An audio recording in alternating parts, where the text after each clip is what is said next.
Hello everyone, myself Chaitali Verikar, Assistant Professor in Botany from PS College of Arts and Science.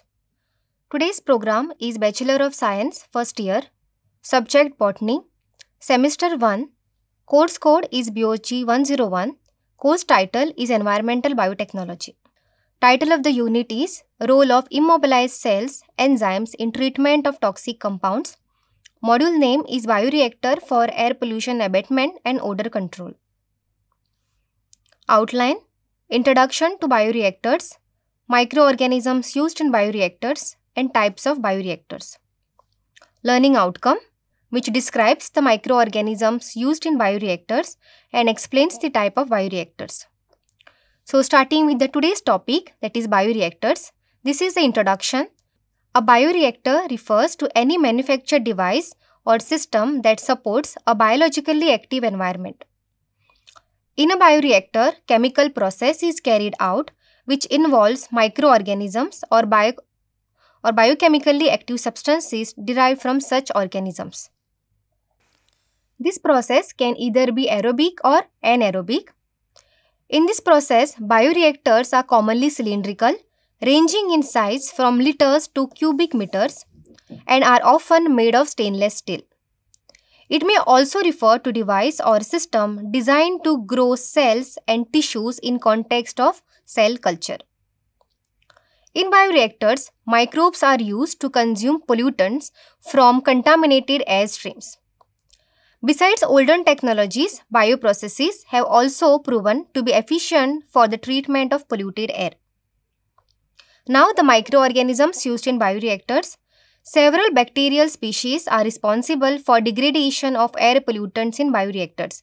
For example, we have here two, that is aerobic bacteria and anaerobic bacteria. Under aerobic bacteria, Pseudomonas, Bacillus and Xanthomonas is utilized, while in the case of anaerobic bacteria, species of Clostridium and Enterobacter is utilized. Next, types of bioreactors. The most popular and olden bioreactor configuration is the conventional biofilter, which has now been used for several decades. They have their specific niche of application and are best suited for removal of relatively low concentration of pollutants in the environment. So these are some of the bioreactors that we are going to study today. First one is a conventional bioreactor. First one is the conventional biofilter that is used. Under conventional biofilter, we have two. One is conventional open bed biofilter and secondly closed biofilter. So this conventional open biofilter, it have the drain water system which is adjusted to the inlet of the air, wherein the polluted air is fed inside. So here the pre-treatment of the pollutant carried out, which is called as humidification. Once the treatment is done, the air is passed on to this main inlet, wherein there will be biologically active filter bed present. That filter bed will have perlite and many other plant extract or the substances or the microorganisms, which will help in converting the pollutants into inorganic substances. Once the polluted air is treated, the air will be passed out from this area, which is called as sprinkler. This is the leachlet wherein the treatment is given. So this is about the open bed biofilter. Similar concept is followed by closed biofilter as well, wherein the air is given from the air inlet, which is a polluted air.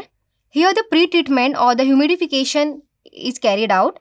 Once the pre-treatment is done, that air is passed on to this region which is called as filtered bed. Again, since this is a closed biofilter, filter bed will be compactly arranged with perlite and many other substances. This is the area wherein the nutrients is added because there will be microorganisms present in them which needs to get the nutrients.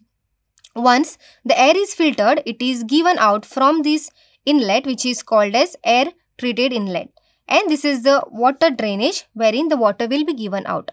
So this is about the open type bed biofilter, and this is about the closed biofilter. Next is bioscrubber.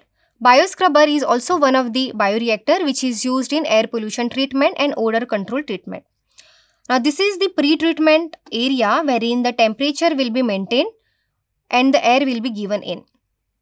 Once the air is given from the air inlet to the scrubber, here the biofilter bed is fitted, which will be converting the pollutants into inorganic substances. Once the air is filtered, it will be passed on from this area.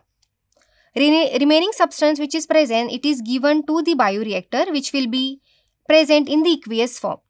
So here the odor control will be maintained by the different microorganisms present. Next is the membrane bioreactor. In the membrane bioreactor, two layers are basically used. One is the biofilm layer and another one is the lumen layer. In the biofilm layer, same as the bed biofilter, here there will be nutrients that will be given, because biofilm layer will be having many microorganisms which will convert the polluted air and will also control the odor control. So that is why nutrients will be given to the biofilm area. This area will be called as lumen, wherein the polluted air will be passed on, that will be filtered when it goes to the biofilm, and then the filtered air will be passed on from this inlet. So this is the membrane bioreactor, and these are the references. Thank you.